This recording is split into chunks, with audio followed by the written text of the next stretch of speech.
vamos, nesse momento, abrir a palavra do nosso Deus no livro dos Juízes. Livro dos Juízes,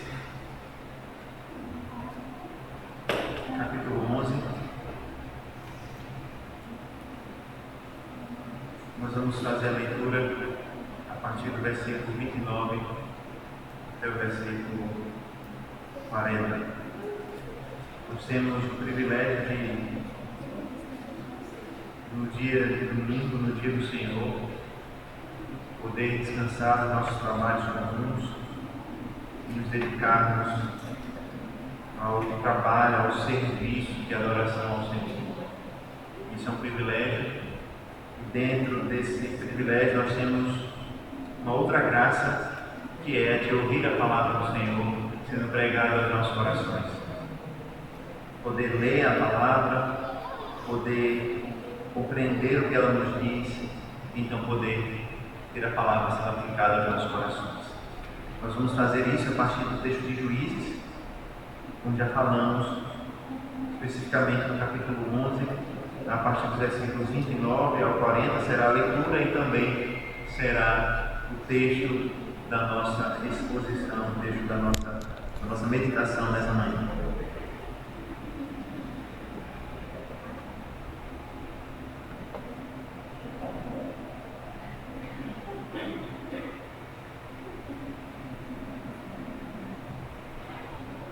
Acompanhe com fé a leitura da palavra de Deus. Ela nos diz assim: Então o Espírito do Senhor veio sobre Jefté, e atravessando este por Gileade e Manassés, passou até Mispa de Gileade. De Mispa de Gileade passou contra os filhos de Amon.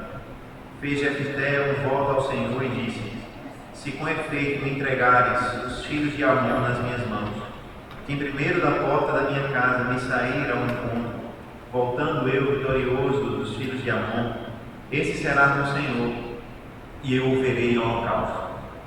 Assim Jefté foi de encontro aos filhos de Amon a combater contra eles, e o Senhor os entregou nas mãos de Jefté.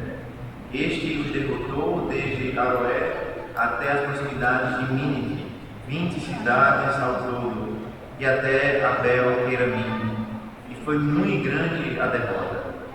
Assim foram subjugados os filhos de Amon diante dos filhos de Israel. Vindo, pois, Jefté a Mispa, a sua casa, saiu-lhe a filha ao seu encontro, com adufes e com danças, e era ela filha única, não tinha ele outro filho nem filha. Quando a viu, rasgou as suas vestes e disse: Ah, filha minha, tu me prostras por completo. Tu passaste a ser a causa da minha calamidade, porquanto fiz voto ao Senhor e não tornarei atrás. E ela lhe disse: Pai meu, fizeste voto ao Senhor, faze pois de mim segundo o teu voto, pois o Senhor te vingou dos teus inimigos, os filhos de Amon. Disse mais a seu pai: Concede-me isto, deixa-me por 2 meses, para que eu vá e desça pelos montes e chore a minha virgindade, e eu e as minhas companheiras. Consentiu ele, pai, e deixou-a ir por 2 meses. Então se foi ela com as suas companheiras e chorou a sua virgindade pelos montes. Ao fim dos 2 meses, tornou ela para o seu pai, o qual lhe fez segundo o voto por ele proferido. Assim ela jamais foi possuída por varão. Daqui veio o costume em Israel, de as filhas de Israel saírem por 4 dias, de ano em ano, a cantar em memória da filha de Jefté, o Gileadita. Vamos, irmãos, nesse momento orar ao Senhor, pedindo a sua bênção e a sua graça. Nesse momento nós vamos meditar no texto da sua palavra, pedindo que Ele, por compaixão, por graça, por bondade, fale poderosamente aos nossos corações nessa manhã. Oremos ao Senhor. Senhor nosso Deus, nós lemos a Tua palavra, Senhor.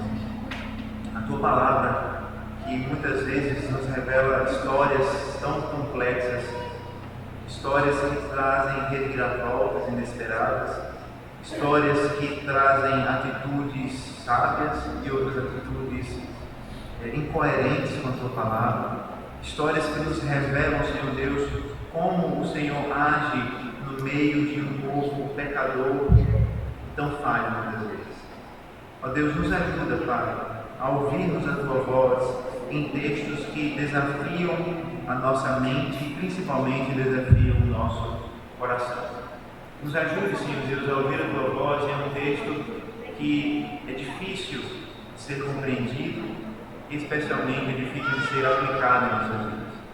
Que o Senhor nos abençoe, que o Senhor nos dê graça, que vejamos a Cristo e o Teu Evangelho refletido a partir das palavras deste texto.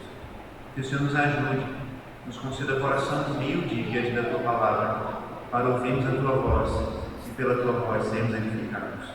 Em nome do Senhor Jesus, o nosso Redentor. Amém.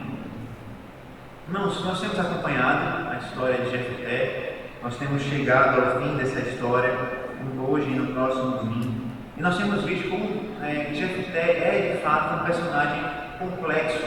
Ele é complexo porque ele tem qualidades, essas qualidades aparecem no texto de forma muito clara. Ele foi escolhido como instrumento de Deus, ele foi usado como instrumento de Deus para salvar o seu povo, mas também é um personagem que apresenta defeitos marcantes, que apresenta falhas morais que nos chamam a atenção.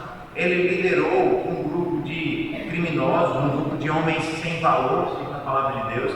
Não simplesmente ele foi influenciado por esses homens, mas o texto nos diz que aqueles homens seguiam a ele, ou seja, a sequência é oposta. Ele era o grande influenciador desses homens.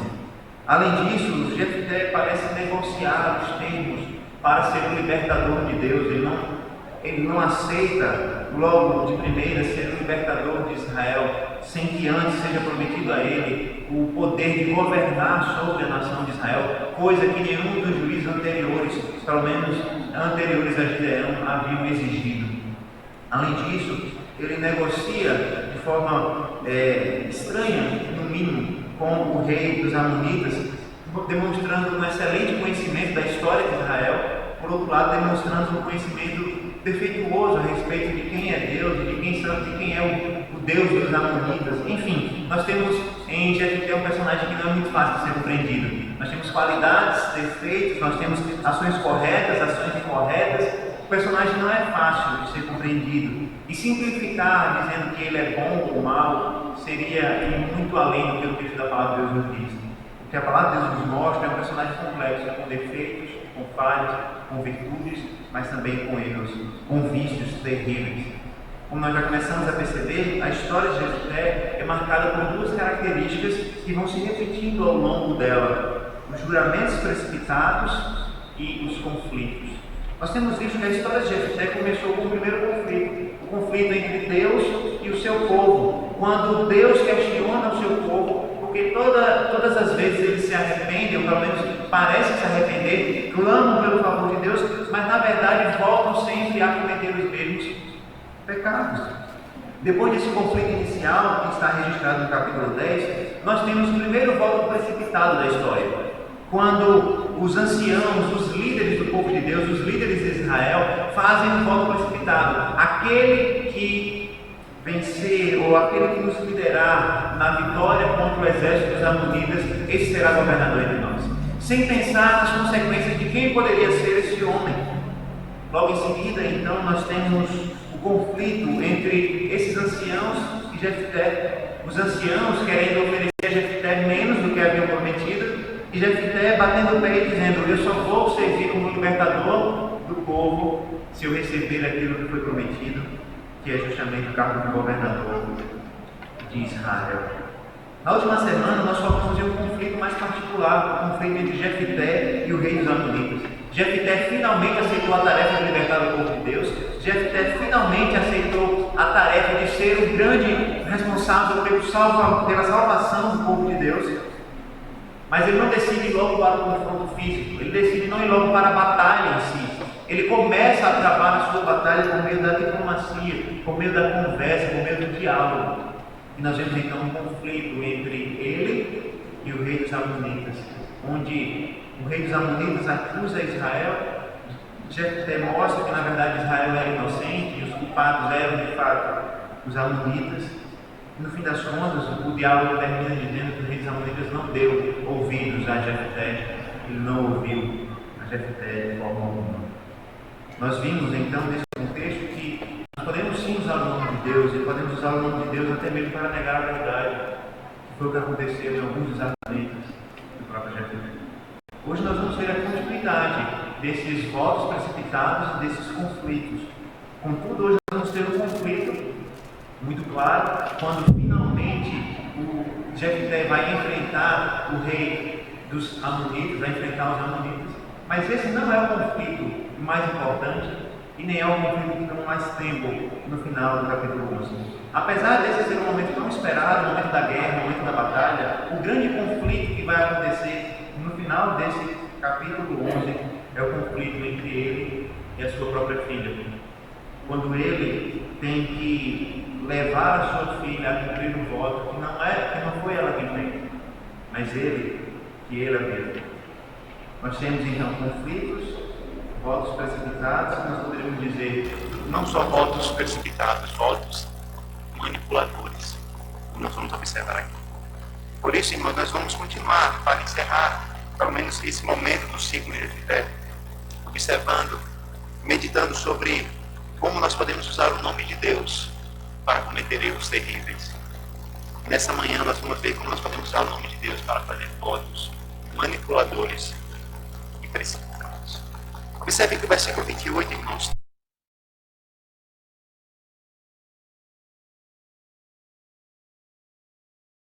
o caminho da diplomacia não resolveu a questão.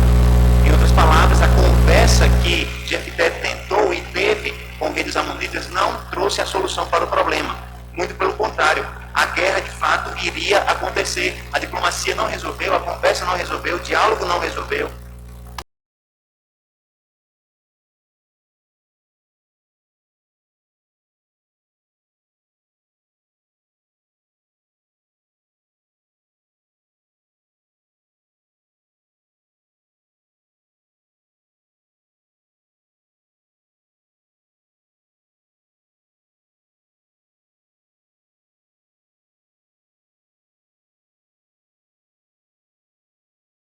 Salvar o seu povo. Isso acontece algumas vezes no livro de Juízes, isso acontece algumas vezes ao longo do Antigo Testamento. Nós temos os famosos casos de Sansão, que foi revestido do poder do Senhor, foi revestido do Espírito do Senhor. Nós temos o exemplo de Saul, que foi revestido do Espírito do Senhor.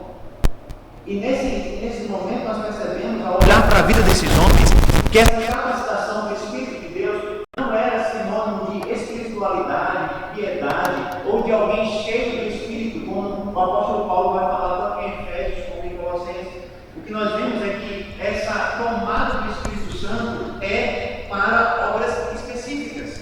Essa tomada do Espírito Santo é uma capacitação especial do Espírito de Deus para a realização de tarefas específicas. Nesse caso aqui, a libertação do povo de Deus. Saul foi tomado pelo Espírito, Sansão foi tomado pelo Espírito, Gideão foi tomado pelo Espírito. Porém, isso não significa que eles não continuaram lutando contra o seu pecado e que eles não haviam ainda, que eles não possuíam características ainda de fraquezas morais que eles precisavam lidar. Jefté também, da mesma forma, apresenta isso. Ao mesmo tempo que ele é revestido pelo Espírito de Deus para enfrentar os amonitas e vencer os inimigos de Israel, ele demonstra fraquezas terríveis em seu caráter. Ele demonstra que é um homem escolhido por Deus para salvar o seu povo, mas que esse homem está longe de ser perfeito. Esse homem está longe de ser um exemplo de conduta. O Espírito Santo estava utilizando um homem pecador para libertar o povo de Deus. É assim que ele faz, é assim que ele usa a igreja. A igreja é formada por pecadores e mesmo assim por graça, ele usa pecadores para cumprir os seus propósitos. E nessa capacitação, então, nós pensamos logo na batalha. Quando Gideão foi capacitado pelo Espírito do Senhor, nós pensamos logo na batalha. Quando Sansão foi capacitado pelo Espírito do Senhor, nós pensamos logo na guerra que iria acontecer. Da mesma forma, nós estamos lidando com isso aqui. Jefté está pronto, os exércitos estão prontos. O exército de Israel está pronto. pronto para a batalha. O exército dos amonitas também está pronto, perfilado para a batalha. Agora Jefté foi revestido pelo Espírito de Deus, foi vestido pelo Espírito de Deus, tudo está pronto, tudo está no seu devido lugar, exércitos e comandantes prontos para a batalha, até o Espírito de Deus já está pronto para a batalha. O que nós esperamos? Que a batalha de fato aconteça, que a guerra aconteça. A nossa ansiedade aumenta. Veja que Jefté, o texto nos diz, atravessa Gileade, atravessa Manassés, passa até Mispa e segue ao encontro dos amonitas. O autor faz questão de aumentar a nossa ansiedade para a batalha. Ele diz, os exércitos estão prontos, o guerreiro de Deus está pronto, o Espírito de Deus já tomou conta da vida de Jefté, ele já atravessou todo o caminho, está indo ao encontro dos amonitas. Tudo está no seu devido lugar, tudo está pronto para a batalha. Porém, uma quebra de ritmo, uma quebra de clímax, nós temos o narrador nos versículos 30 e 31, mudando o foco da narrativa da guerra para um voto, para um juramento, para uma promessa que Jefté faz. Como nós já falamos, essa história é marcada por votos, e esse é o mais decisivo voto da vida de Jefté. Veja os versículos 30 e 31. Fez Jefté um voto ao Senhor e disse: se com efeito me entregares os filhos de Amon nas minhas mãos, quem primeiro da porta da minha casa me sair ao encontro, voltando eu vitorioso dos filhos de Amon, esse será do Senhor, e eu o oferecerei em holocausto. Observe, irmãos, que no contexto do texto que nós estamos lendo, o voto de Jefté é completamente inesperado. Ninguém esperaria um voto desse de Jefté. Ninguém aguardaria uma mudança tão drástica nos rumos da narrativa aqui. A razão é muito simples. Nós podemos lembrar que Jefté enviou mensageiros ao rei dos amonitas, e quando ele enviou esses mensageiros, ele disse: não sou eu, portanto, quem pecou contra ti, porém tu fazes mal em pelejar contra mim. O Senhor que é juiz, julgue hoje entre os filhos de Israel e os filhos de Amon. No versículo 27 do capítulo 11. Observe que as palavras de Jefté demonstram uma confiança completa em Deus. Ele está dizendo: vejam, vocês pecaram contra nós. Nós não pecamos contra vocês, nós não agredimos vocês, nós não fomos contra vocês. Vocês nos agrediram, vocês nos atacaram. Por isso Deus vai ser juiz entre nós. Deus vai julgar a nossa causa. E o que está implícito aqui? O que está claro aqui no argumento de Jefté? Uma vez que Israel é inocente, que os amonitas são os agressores, e Deus é justo e juiz, Deus vai punir os agressores e não os inocentes. O argumento de Jefté é simples: Deus é justo e juiz, e vocês pecaram contra nós e não nós contra vocês. Ou seja, Deus vai decidir quem está certo ou quem está errado aqui. Deus vai dar vitória para aqueles que são inocentes e vai punir o agressor injusto.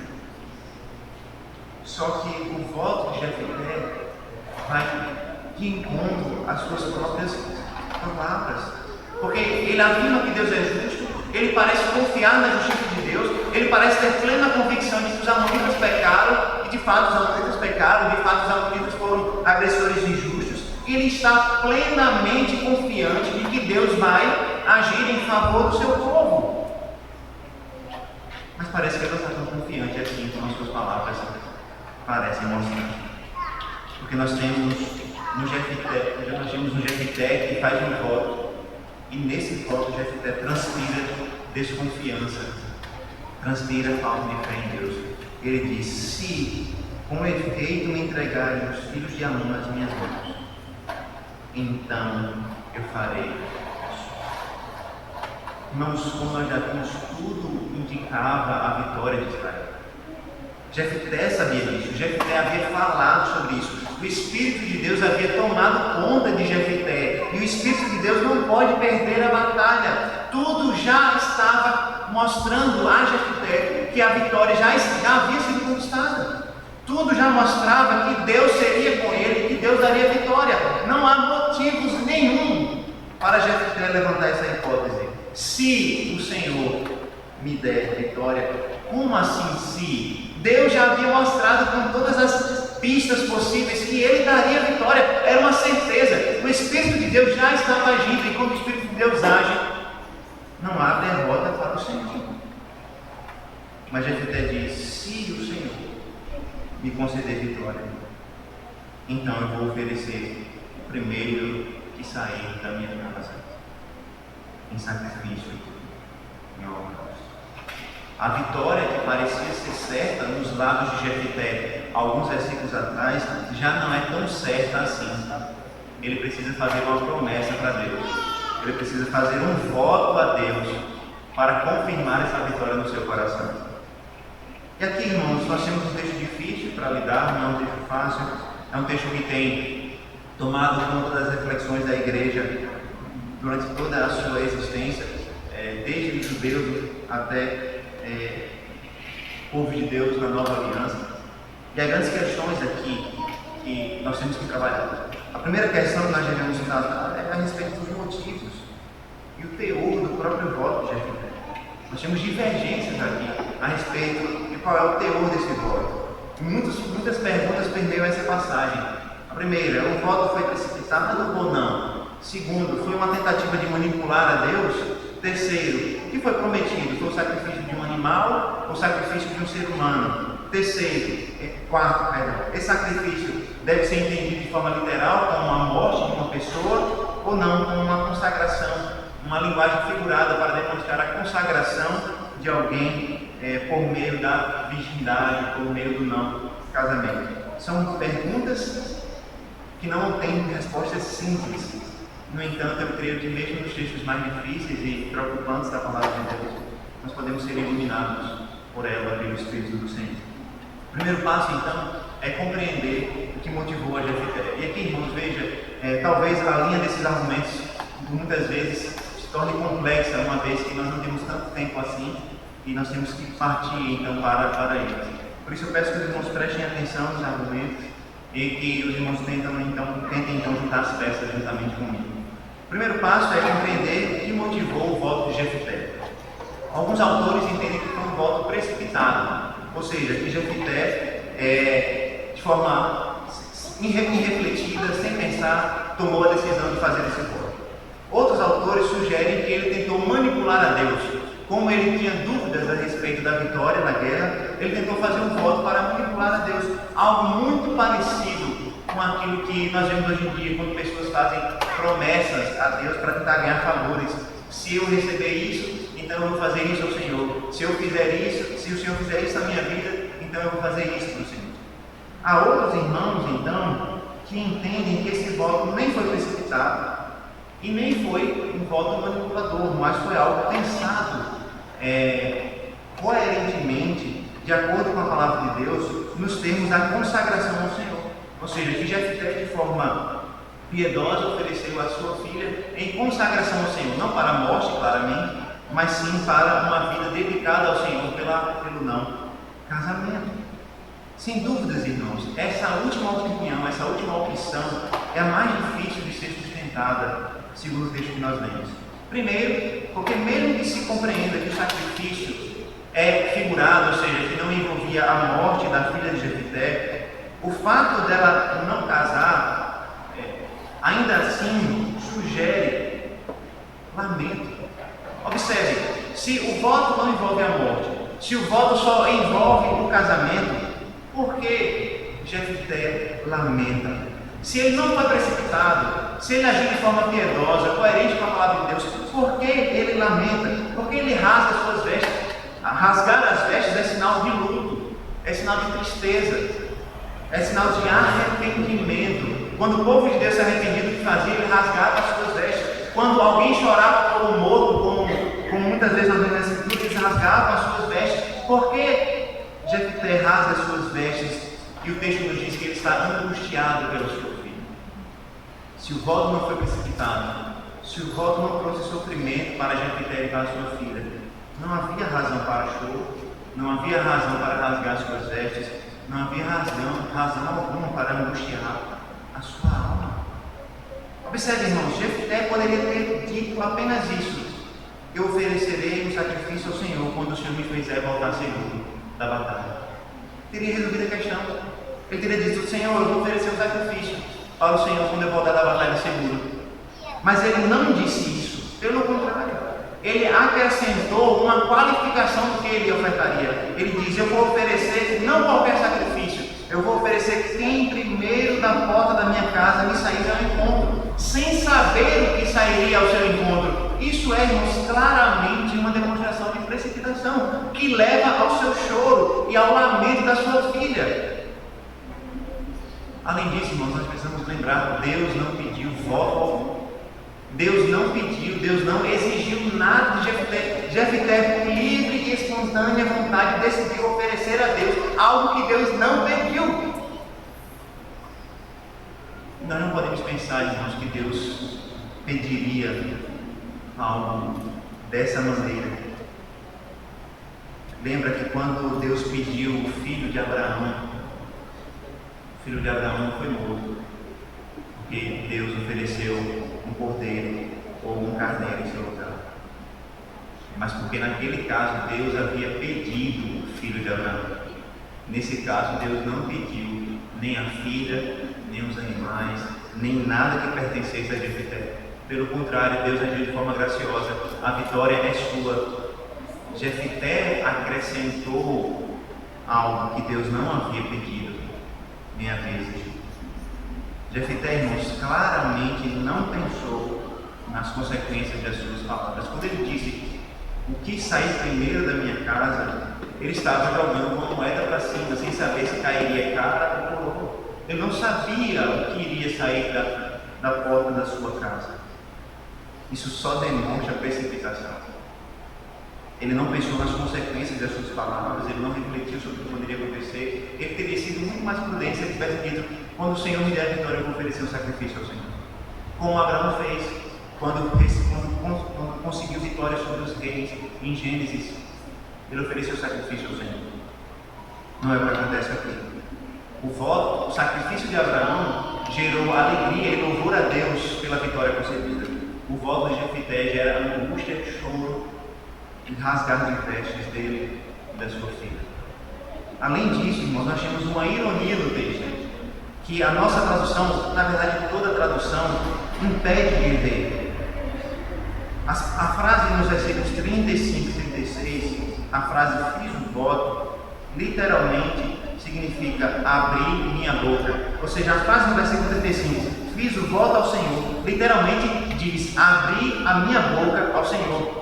E a frase que está no versículo 36, quando a filha de Jefté diz: fizeste voto ao Senhor, literalmente significa: abriste tua boca ao Senhor. Qual é a ironia?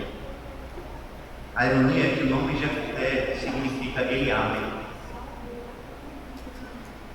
O autor bíblico faz questão de colocar a ironia na nossa frente para que a gente perceba o que está acontecendo aqui. Jefté é um homem conhecido por abrir demais a sua boca. Ele é um homem conhecido por abrir demais a sua boca. Esse é o histórico dele. Diante dos anciãos, ele tentou negociar com os anciãos os termos para guerrear. Diante do rei dos amonitas, ele tentou negociar os termos da guerra. Agora ele tenta negociar mais uma vez, mas agora é com Deus que ele tenta negociar. E a filha dele faz questão de lembrar isso: você abriu a sua boca, o Senhor abriu a sua boca. Ele mesmo diz: eu abri a minha boca. E o autor do texto diz: ele abre a boca demais, ele fala demais. Irmãos, claramente o autor das Escrituras quer que nós vejamos Jefté como um homem precipitado, que fala sem pensar. Tanto o seu nome quanto as suas ações mostram que ele era conhecido por falar muito, por abrir demais a sua boca. É isso que significa o seu nome, Jefté. É comum isso no livro de Juízes. Gideão, por exemplo, significa lenhador, cortador de madeira. Por quê? Provavelmente porque no início da sua história Deus o mandou cortar o poste ídolo do seu pai, que era feito de madeira, e ele cortou, e ele ficou conhecido então como Gideão, aquele que é lenhador, aquele que é cortador de madeira. Jefté também é conhecido por aquilo que ele faz. Ele abre demais a sua boca. Mas além da precipitação, irmãos, das suas ações, que me parece claro aqui no texto, eu sugiro um outro traço da sua personalidade. Em todas as vezes que Gideão abriu a sua boca, no capítulo 11, foi para manipular a situação em seu favor. Quando ele negocia com os anciãos de Israel, ele manipula a situação para ser governante de Israel. Quando ele abre a boca com os amonitas, ele negocia os termos da guerra também em favor seu, em favor de Israel. Mais uma vez, então, essa forma de agir de Gideão transparece. Ele mais uma vez tenta negociar os termos da sua vitória, mas agora ele tenta negociar os termos da sua vitória com Deus. Nós vimos que ele tentou argumentar com o rei dos amonitas, ele utilizou até fatos equivocados. Ele utilizou coisas que não são verdades para argumentar contra o rei dos amonitas. E agora ele tenta mais uma vez argumentar, só que dessa vez ele tenta argumentar com Deus. Só que Deus não é o rei dos amonitas. Jefté negocia com os anciãos, negocia com o rei dos amonitas. Ele gosta de negociar, ele gosta de abrir a boca para prometer, para conseguir o que ele quer. E é por isso que a sua promessa parece ser mais uma tentativa de manipular, só que agora manipulado por Deus. Se você me der a vitória, eu vou te dar algo em troca. Nós temos aqui uma negociada com Deus, uma negociação com Deus. Veja, Deus prometeu a vitória já estava certa, Deus não pediu sacrifício nenhum, mas motivado provavelmente pela sua falta de fé, ele disse: se o Senhor me der, eu farei isso. Ou seja, ele quer assegurar a vitória em seu coração. E aqui, irmãos, parece claro que Jefté havia sido influenciado pela adoração dos deuses pagãos da sua região. Parece muito claro que ele foi influenciado pelas falsas religiões. Por quê? Essas falsas religiões tinham o costume de, antes da batalha, oferecerem sacrifícios a Deus, aos seus deuses, né? Oferecerem votos aos seus deuses antes da batalha, para que os seus deuses favorecessem a eles na batalha. Como diz o Younger Jr., não há dúvida de que o voto de Jefté nada mais é do que fazer um acordo com Deus, uma tentativa de exercer controle sobre Deus, uma prática familiar aos pagãos que acreditavam na manipulação dos deuses para fins humanos. Em outras palavras, Jefté, além de precipitado, ele mostra a característica de um homem manipulador. E o seu voto não foi simplesmente precipitado, foi uma tentativa de alcançar o favor de Deus por meio de algo que ele poderia oferecer a Deus. A segunda pergunta que nós devemos fazer, então, a primeira foi sobre as motivações de Jefté. A segunda pergunta que nós poderíamos fazer é: o que foi prometido como sacrifício? Talvez essa seja uma das principais perguntas, ou a principal pergunta. O que foi prometido como sacrifício? A pergunta surge porque Jefté é vago nas suas palavras, né? Ele diz: quem primeiro da porta da minha casa me sair ao encontro, voltando eu vitorioso dos filhos de Amon, esse será do Senhor e eu oferecerei em holocausto. A verdade, irmãos, é que o texto é ambíguo, o texto original é ambíguo, né? A frase é ambígua quando diz: quem primeiro da porta da minha casa me sair. Por si só, essa frase não resolve o problema. Por si só, essa frase não resolve a questão, porque os termos que são utilizados no hebraico ali são utilizados no masculino, e o masculino pode tanto se referir a homens quanto pode se referir a coisas e animais. O hebraico não tem um neutro, é como o português. Quando nós queremos nos referir tanto a feminino, masculino ou neutro, nós podemos utilizar o masculino, especialmente quando nós estamos falando no plural. Nós temos então duas propostas aqui, ou três propostas, basicamente. A primeira delas é de que Jefté estava oferecendo um animal. Jefté está dizendo: olha, o primeiro animal que sair da minha tenda, sair da minha porta, eu vou oferecer ao Senhor. Nós temos dois argumentos que favorecem essa ideia de que foi um animal. Primeiro, porque a frase oferecer holocausto, né, oferecer em sacrifício, só é utilizada no Antigo Testamento, ou melhor dizendo, normalmente é utilizada no Antigo Testamento, para se referir a sacrifícios de animais que eram mortos e sacrificados completamente a Deus. E além disso, o próprio Antigo Testamento, irmãos, mostra com muita clareza que Deus se opõe a sacrifícios de seres humanos. Os sacrifícios de seres humanos são abominação, motivo de ódio para o próprio Deus. Por essa interpretação, então, Jefté não queria oferecer um ser humano, mas oferecer um animal para Deus por causa da sua vitória. Porém, irmãos, a tese de que seria um animal que Jefté queria oferecer e não uma pessoa, não responde às perguntas mais importantes. Por quê? Primeiro, a frase sair ao encontro sugere a ação de uma pessoa. Essa frase, alguém sair ao meu encontro, sugere saudação. Tanto é que a filha de Jefté sai como para saudar o seu pai? Com adufes e danças, tocando tamborins, dançando para saudar o seu pai.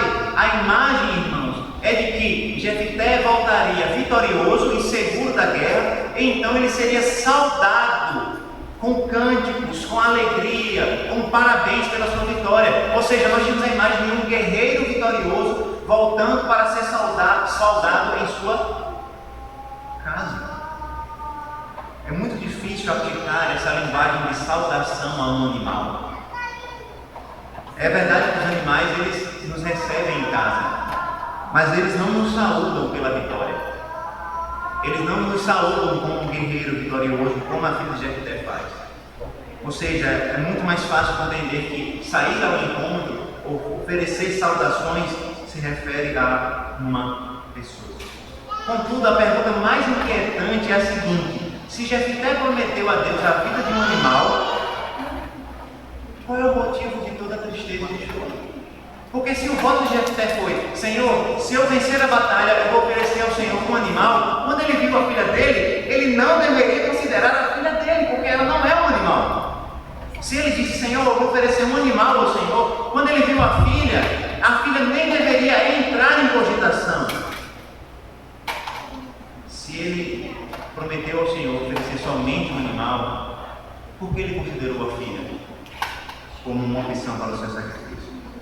Há alguns que sugerem que a melhor tradução do texto seria oferecer ou um ou outro. Porém, essa tradução não faz sentido a ambos do texto. Tanto é que, se você olhar nas traduções em português ou em outros idiomas, eu desafio você a encontrar essa tradução. Se você encontrar, você vai encontrar em uma versão perdida. Tanto é que aqueles que mencionam um único autor que utiliza essa tradução.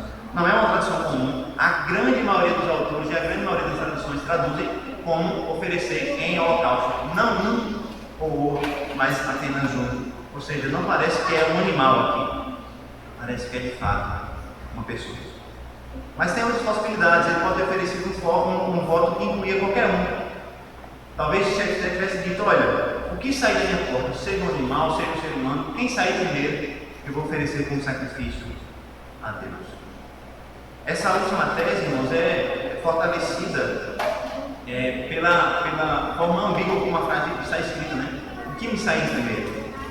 Porém, irmãos, a tese de que ele havia prometido um ser humano é de fato a mais apropriada, especialmente pela ideia de saudação na sua chegada.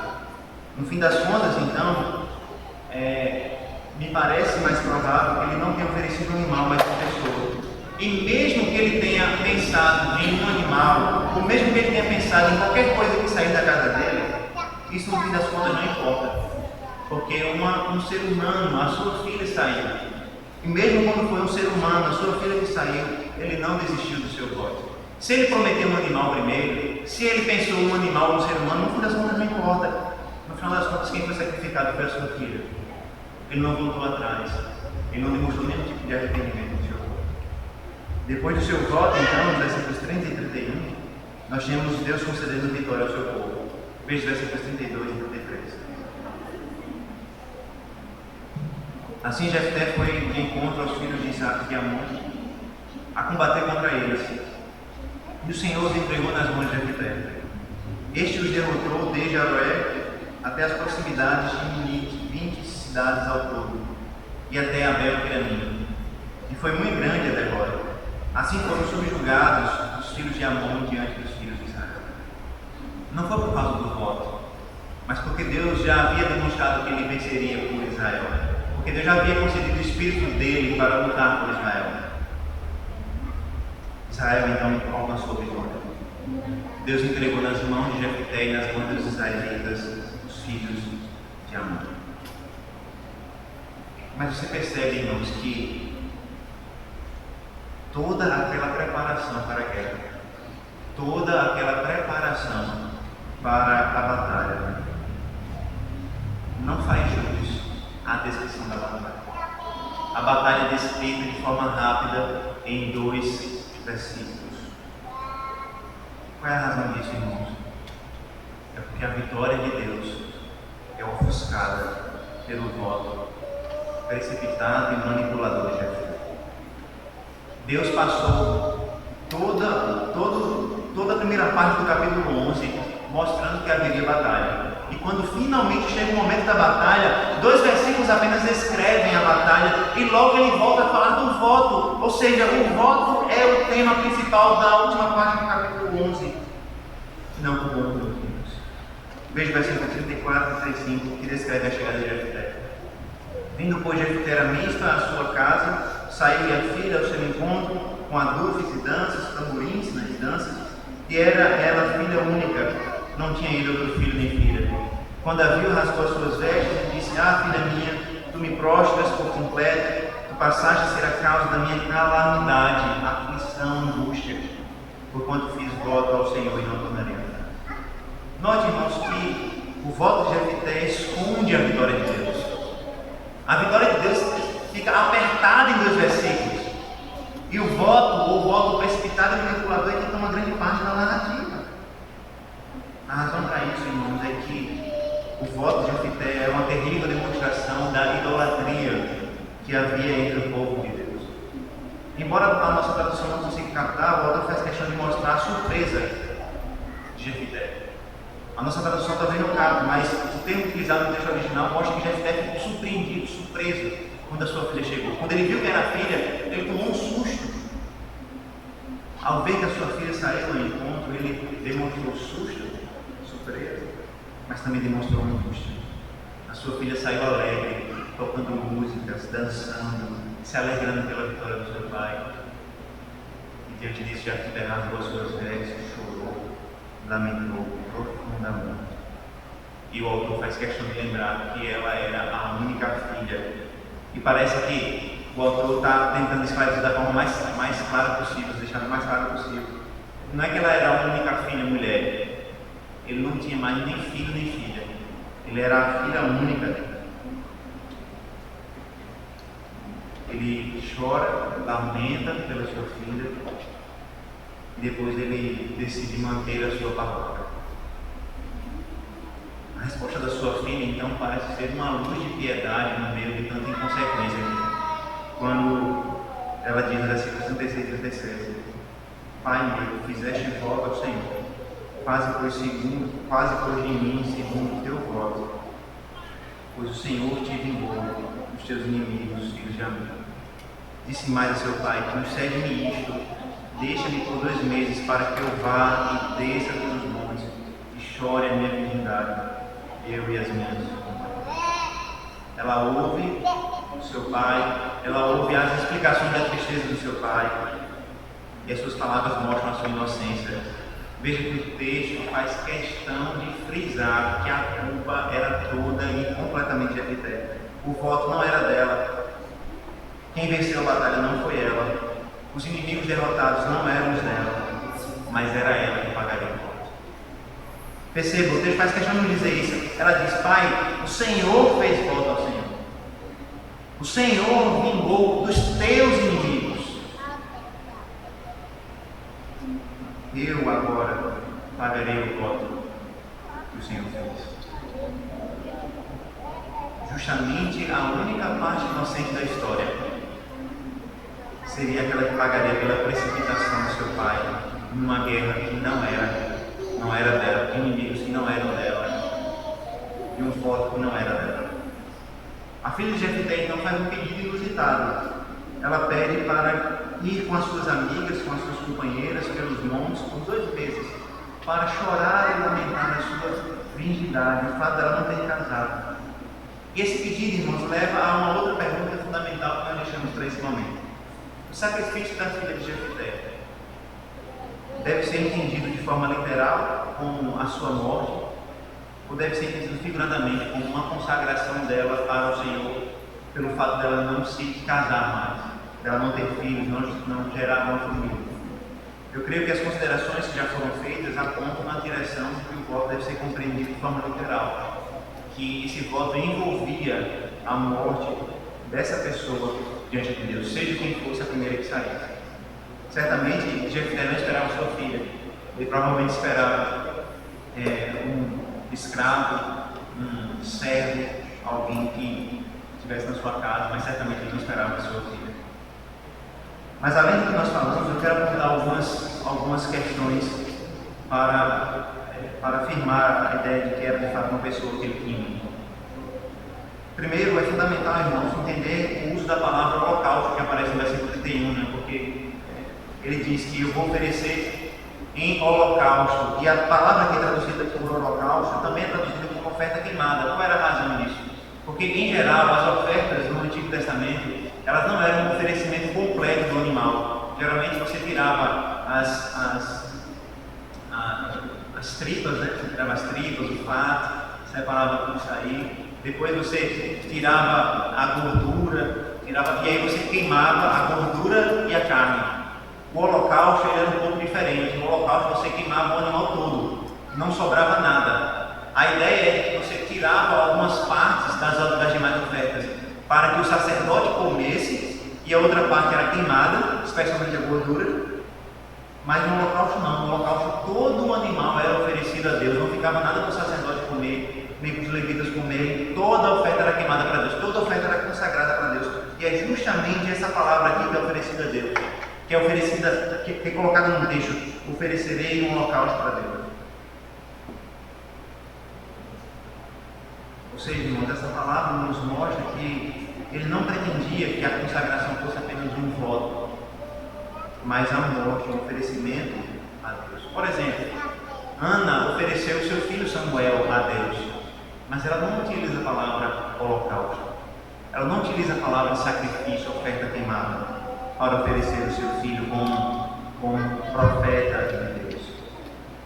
É verdade, alguns vão argumentar que o Novo Testamento afirma que o nosso culto é um sacrifício diante de Deus. E é verdade que quando o apóstolo Paulo fala isso, e quando a carta aos Hebreus fala isso, a ideia do sacrifício a Deus, eles estão pensando nas ofertas colocadas no Antigo Testamento.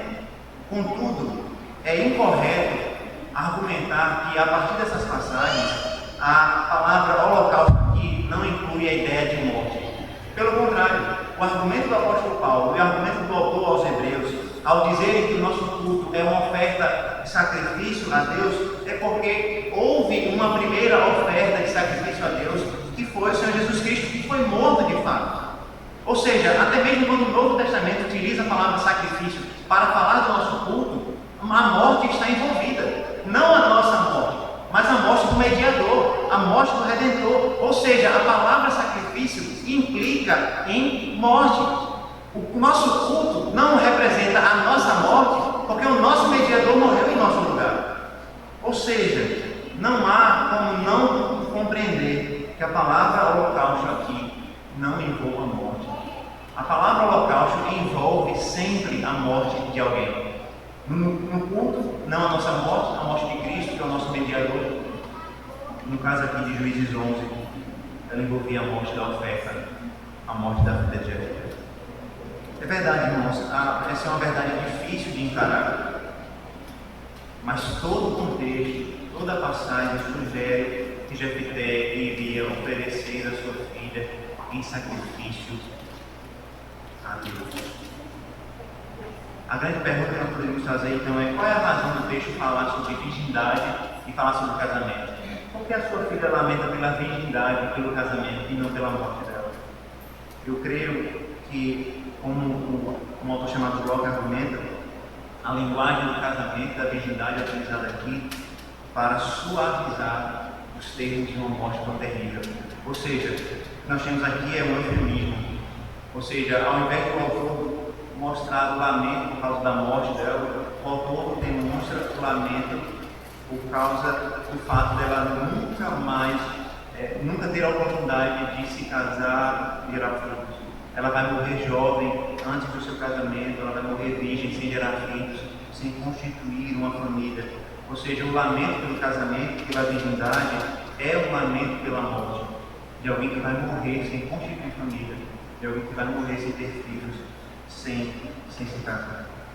Ela chora porque a sua vida vai ser cuidada precocemente, antes mesmo que ela se casasse e tivesse filhos.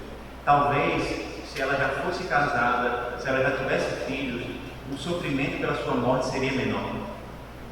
Mas porque ela não tem filhos, porque ela não é casada, o sofrimento da sua morte é maior ainda, porque ela não viveu o sonho de toda mulher no Antigo Testamento, que deveria ser o sonho das mulheres hoje em dia: casar e ter filhos, filhos da aliança para o Senhor. Mas algo interessante que nós devemos pensar aqui é o seguinte: se de fato não estava prometido aqui a morte dela, mas só a virgindade dela e o fato dela não se casar, Timóteo ele argumenta por que então ela pede por 2 meses.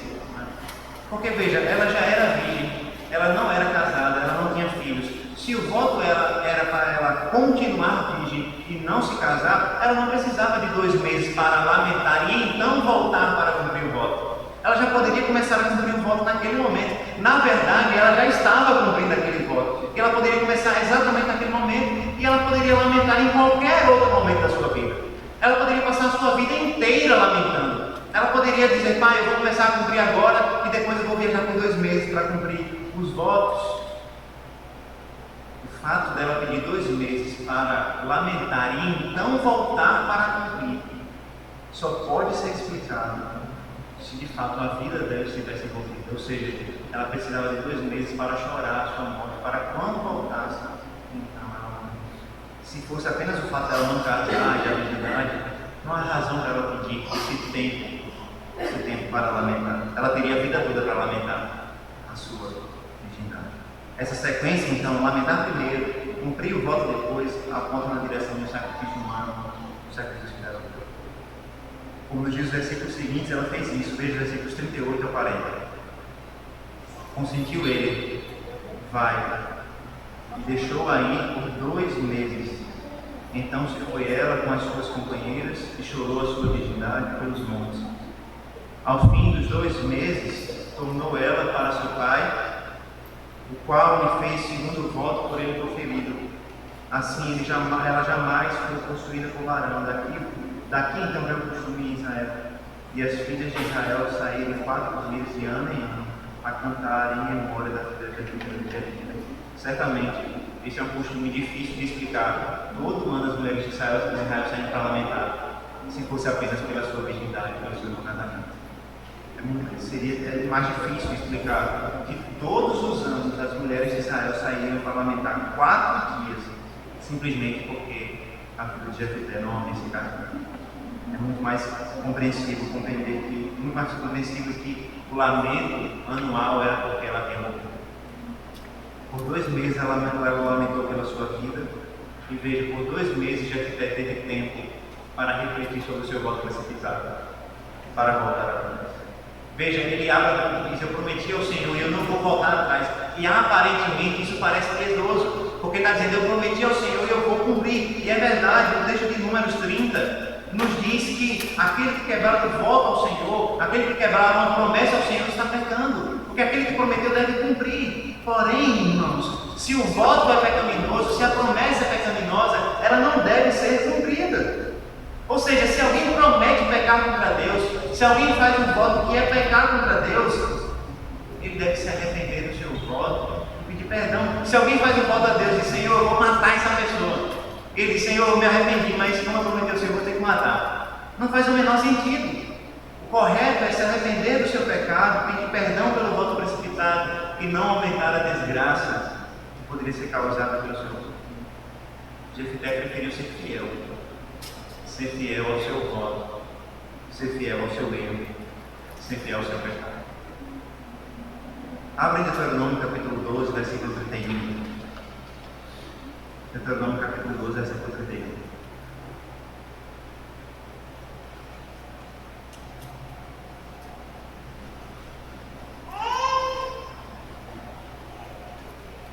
Veja que a palavra de Deus é muito clara sobre a proibição desse tipo de sacrifício. Deuteronômio 12, 31. Quando o Senhor teu Deus eliminar de diante de ti as nações, para as quais vais para possuí-las, e as desapossares e habitares na sua terra. Guarda-te, não te enlaces com imitá-las, porém, após terem sido destruídas diante de ti, e que não indagues acerca dos seus deuses, dizendo: assim como serviram essas nações aos seus deuses, do mesmo modo também farei eu. Não farás assim ao Senhor teu Deus, porque tudo que é abominável ao Senhor e que ele odeia fizeram eles a seus deuses, pois até a seus filhos e suas filhas queimaram aos seus deuses. Tudo o que eu te ordeno observarás, nada acrescentarás, nem diminuirás. Deixo-nos bem claro: o Senhor odeia o sacrifício humano, especialmente Deus odeia o sacrifício dos filhos. Claramente é uma imagem aqui que nós temos de Moloque e de Milcom, o Deus citado por Jefté. As crianças eram oferecidas e o bebezinho era colocado numa estátua, em geral era feita de ouro, né? E essa estátua era acendida, né? Colocavam-se fogo nessa estátua e ela esquentava muito, então colocava-se as crianças vivas nessa estátua pegando fogo para que elas fossem queimadas ali. E enquanto isso acontecia, tamborins eram tocados para que não se ouvisse os gritos dos bebês chorando pelo seu sacrifício. Deus diz: eu odeio esse tipo de sacrifício. A pergunta é: por que Jefté então comete um ato tão grave como esse? A resposta, irmãos, mais simples é que mais uma vez ele se deixou levar pela idolatria e misturou a fé no Deus verdadeiro com a fé nos falsos deuses. Veja, Jefté já não é um exemplo de moral, porque ele era o chefe de uma gangue que não proclamava paz e amor. Além disso, ele demonstra falhas no caráter ao negociar termos em seu favor. Mas agora ele chega ao ápice da sua idolatria, quando ele mistura a religião verdadeira com a falsa religião dos nossos deuses. Como o pai diz, ele transpõe os valores de Yahvé com os de outros deuses para os quais um voto deve ser cumprido mesmo que envolva sacrifício humano. Ele tenta adorar a Deus pelos meios errados. Ele tenta ganhar o favor de Deus pelos meios equivocados. Ele tenta louvar, adorar a Deus, conquistar o favor de Deus, manipular a Deus, dando a Deus aquilo que Deus não requer. Perversão e idolatria mostram as suas garras mais uma vez. Jefté é mais um exemplo de quebra do princípio de culto. Jefté ofereceu a Deus o que Deus não exigiu, que Deus não pediu. Pelo contrário, ele ofereceu aquilo que Deus havia proibido na sua palavra. Uma última pergunta que eu quero fazer para encerrarmos é talvez a pergunta mais difícil de ser respondida. Abra em Hebreus capítulo 11, vamos ler os versos 32 e 33.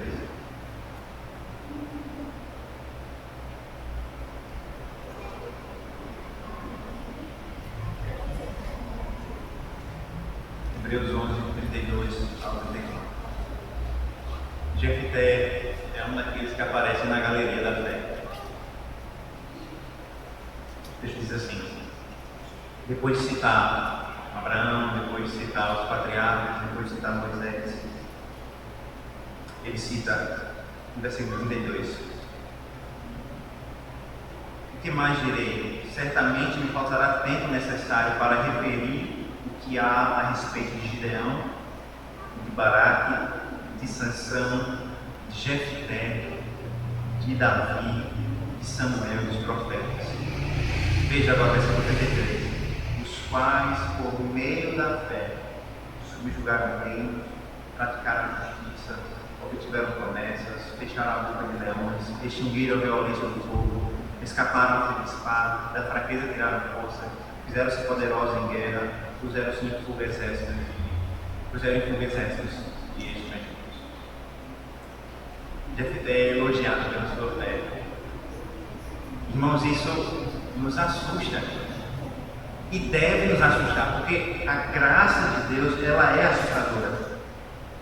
Mas há algumas coisas que nós precisamos lembrar aqui pelo texto de Hebreus. Primeiro, note que o contexto deixa claro quando Jefté e os demais juízes exerceram a sua fé, subjugando reinos, praticando a justiça, fazendo poderoso na guerra, pondo em fuga exércitos estrangeiros, entre outras coisas. Ou seja, Jefté é louvado pela sua fé por causa dessas ações. O autor de Hebreus não está dizendo que a vida de Jefté foi uma vida inteiramente de fé, mas que eles foram exemplos de fé nessas práticas que eles realizaram. E Jefté, irmãos, é sim um exemplo de fé, porque ele foi um instrumento de Deus para vencer o exército amonita. Ele foi o libertador escolhido por Deus. E você pode pensar, mas como Jefté é um exemplo de fé diante de uma vida como essa? Mas veja os outros nomes. Davi é um exemplo de fé. Sansão é um exemplo de fé. Gideão é um exemplo de fé. Só quem sobra aqui é Samuel, irmãos. Na verdade, irmãos, aqui nós vemos que os grandes heróis de Deus ao longo das Escrituras são marcados por falhas morais terríveis. Moisés foi um assassino. Abraão colocou a vida da sua esposa em risco 2 vezes através de mentira para ele se livrar. Ele colocou a esposa em risco para ele se livrar 2 vezes. Jacó era desonesto. Judá foi desonesto com a sua nora Tamar. Davi adulterou e foi responsável pela morte de um homem inocente. Gideão construiu para si um harém com muitas mulheres. Salomão tinha mais de 1000. Sansão viveu toda a sua vida longe dos mandamentos de Deus. Pedro negou Jesus 3 vezes e arrancou a orelha do mundo. Todos os apóstolos abandonaram o Senhor quando ele mais precisava na cruz. Irmãos, todos os heróis bíblicos são heróis cheios de defeitos e de falhas terríveis. Os heróis da fé, aqueles que estão na galeria da fé, não estão lá pelo que fizeram, mas porque exerceram fé. As obras que são destacadas aqui não são destacadas por elas em si mesmas, mas porque através delas eles demonstraram fé e amigos. Jefté foi recomendado por exemplo de fé por ter sido usado como libertador de Deus, não por ter oferecido sacrifício. Talvez se o sacrifício deva ser entendido como algo positivo, não custava nada ao autor de Hebreus dizer Jefté que venceu os inimigos de Deus e ofereceu sacrifício agradável a Deus. Pelo contrário, o autor de Hebreus faz questão de não comentar as falhas morais de cada um deles. O autor de Hebreus não comenta as falhas morais de Sansão, de Davi, de Gideão, da mesma forma ele não comenta as falhas morais de Jefté. O que é ressaltado em Hebreus é como o Senhor se compadece de homens pecadores e concede salvação unicamente por meio de fé, sendo tão gracioso ao ponto de utilizar esses homens para seu bem na sua vida.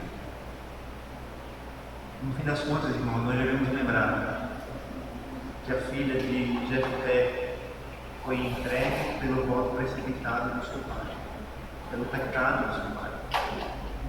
Porém, nós temos um herói verdadeiro, um juiz verdadeiro, que foi entregue também pelo seu pai, que foi sacrificado também pelo seu pai, que foi morto também pelo desígnio do seu pai, mas não por um pecado cometido pelo seu pai. Esse herói foi morto, crucificado pelo desígnio do seu pai por causa dos nossos pecados. O pecado ele nos leva ao caminho de morte. O pecado do pai daquela moça, o pecado de Jefté levou a sua filha à morte. Mas a palavra de Deus nos ensina que o nosso pecado levou o Filho de Deus à morte. Foi a mais perfeita expressão da graça, amor e da justiça de Deus que nós poderíamos imaginar.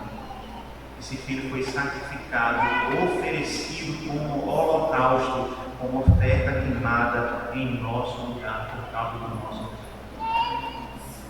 Ele aceitou o seu destino como a filha de Jefté aceitou o dela.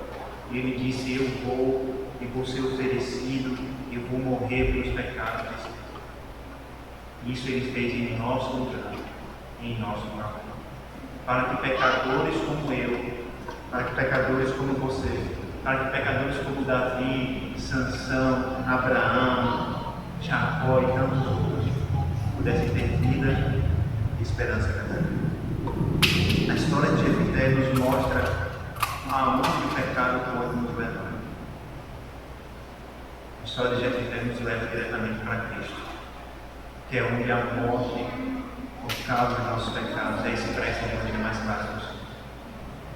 Na cruz do Calvário nós podemos ver até onde o nosso pecado pode nos levar. Graças ao Senhor Jesus Cristo, o pecado levou o Filho de Deus à cruz. E porque Ele levou o Filho de Deus à cruz, nós temos esperança. Pecadores como nós, prometidos para a morte por causa dos nossos pecados, encontram vida naquele que foi entregue como holocausto em nosso lugar. Vamos orar ao Senhor nesse momento, agradecendo por todo o momento de salvação.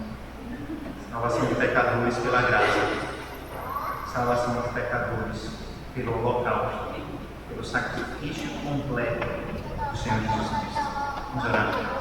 Senhor nosso Deus, nós te agradecemos, Pai, te louvamos, porque mesmo numa história tão terrível como essa, nós podemos ver a graça do Evangelho. Mesmo numa história tão terrível como essa, nós podemos ver a graça do Senhor. Não nos deixe, Senhor Deus, olhar para Jefté de cima para baixo, como se nós fôssemos superiores a Ele. Ele sacrificou a sua filha, mas nós matamos pessoas em nossos corações. Ele sacrificou a sua filha, mas nós nutrimos ódio para o nosso próximo. Muitos de nós preferimos abortar filhos para não tê-los. Muitos de nós preferem, Senhor Deus, sacrificar a criança para terem carreiras, para terem sucesso. Não permita que nós olhemos para Jefté de cima para baixo. Nós somos pecadores como ele. Nem mesmo os nossos filhos são capazes de tirar a nossa natureza pecaminosa de Deus. Mas louvado seja o teu nome. Louvado seja o Senhor Jesus Cristo, porque Ele foi entregue em nosso lugar, porque Ele foi morto em nosso lugar, porque Ele foi oferecido como uma oferta de holocausto em nosso favor, para que pecadores como nós, condenados como nós, recebêssemos a vida do Senhor. Essa é a nossa oração de gratidão e louvor ao teu santo nome, em nome de Cristo. Amém.